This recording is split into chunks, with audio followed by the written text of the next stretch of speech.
long as I've known you, you've been really into the science of all of this. You You can know, say it. I'm a nerd. well, beyond nerd, that aspect of it has always fascinated you. And for me, I don't know that it has, even though I'm a nerd. Recently, I would say that I have become not just open, but have moved towards the likelihood in my mind that these psychedelic experiences point to some deeper metaphysical truths.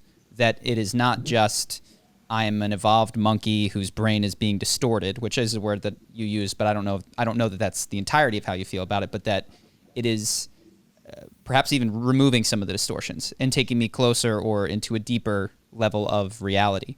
So I'm curious, because I do think that these things can be paired together. Do you see this as purely a material phenomena that allows you to become an optimist and see things in a different way, but fundamentally the building blocks of the world are still atoms and material substances? Or do you think that these point to some sort of metaphysical truth, perhaps that everything is consciousness, or that people have souls, or that fundamentally everything is love? Some of the things that you might read in woo-woo books. I'm curious. I don't actually know where you stand on that.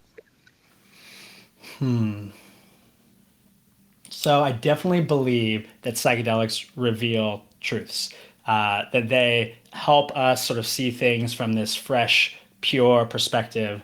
And there are reasons that psychedelics have these motifs for people that come up over and over again, right? Love, mortality, the preciousness of life, the preciousness of our relationships. These things are like atavistic, right? They're like primal. They feel like deep and what's the word? Noetic, like this deep feeling of truth and knowing. They don't, they might fade a little bit, but they don't like fade away. They stick with you and they stick with people for a reason. And you've seen people who, I've seen people who've done too many psychedelics. We call it the psychedelic Turing test. Like, can you tell if someone's done too many psychedelics and how quickly, based on how many questions you can ask them? But I've seen so many people who have, tapped into these therapies and medicines and tools that have, had profound transformations that have made them significantly, better, smarter, healthier for them and others. So I do think that it unlocks and sort of gives you perspective into these like fundamental truths. One example is, one of the best practices of psychedelics is to go in with an intention.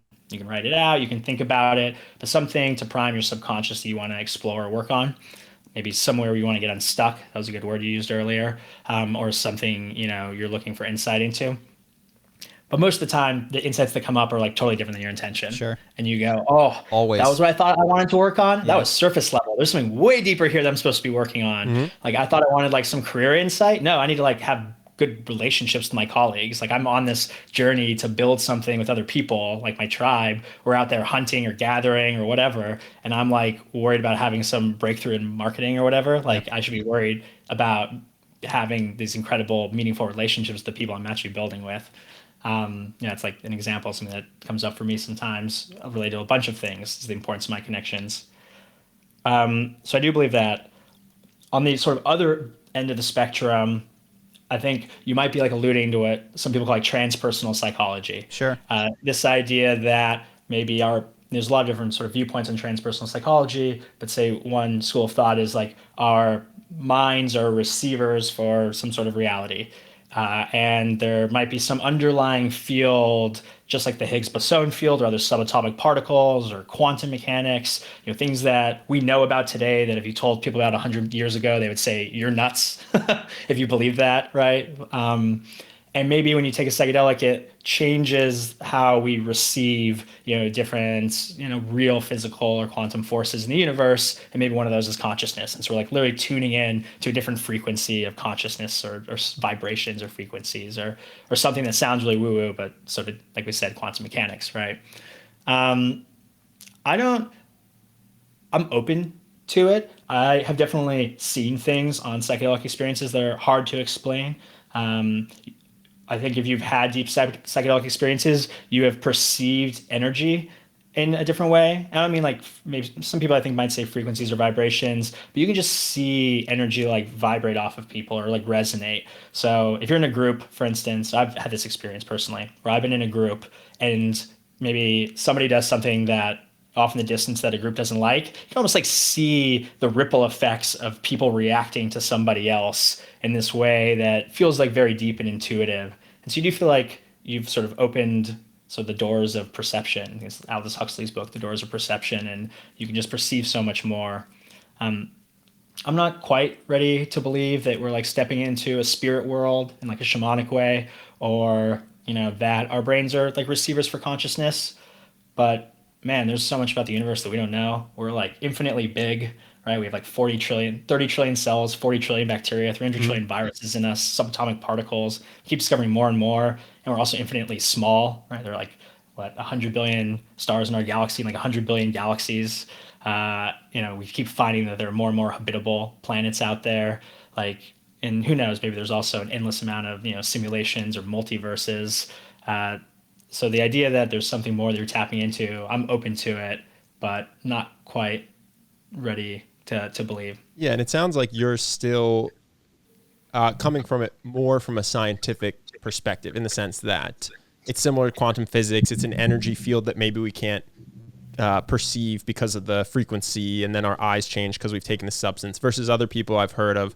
I'm not saying right or wrong, but they'll take psychedelics and they'll think that they are reliving past lives because they have a eternal soul that is going to go to a, maybe not a heaven, but a more traditional afterlife, or reconvene with God, that they themselves are part of God, more in the sense of a eternal being, kind of Judeo-Christian, although not necessarily wedded to the Bible. It sounds like you're closer to the idea that it's more based on when you take this, a chemical reaction occurs in your brain, and maybe that gives you access to different visual energies, but not so much that when you take this, it releases your spirit into the spiritual world, if that makes sense. Am I understanding you correctly? So I was sort of commenting on the idea of transpersonal psychology. So for me, psychedelics are deeply spiritual. I don't like the word spiritual. It's like low resolution. Whatever's in my head when I say spiritual is different than in your head. So we're not actually like communicating. For sure. But it's deeply meaningful and ontological for me. When I do psychedelics often, I tap into the sense of like awe and wonder and like beauty and like the preciousness of life and like reality and how lucky I am, gratitude. Oftentimes with a lot of different medicines, it'll make me feel so grateful and connected that I will cry. So it's literally the only time that I can think of. I do think that there's like so much more to the universe, and psychedelics help remind me of that, remind me about how big it all is and how like precious it is.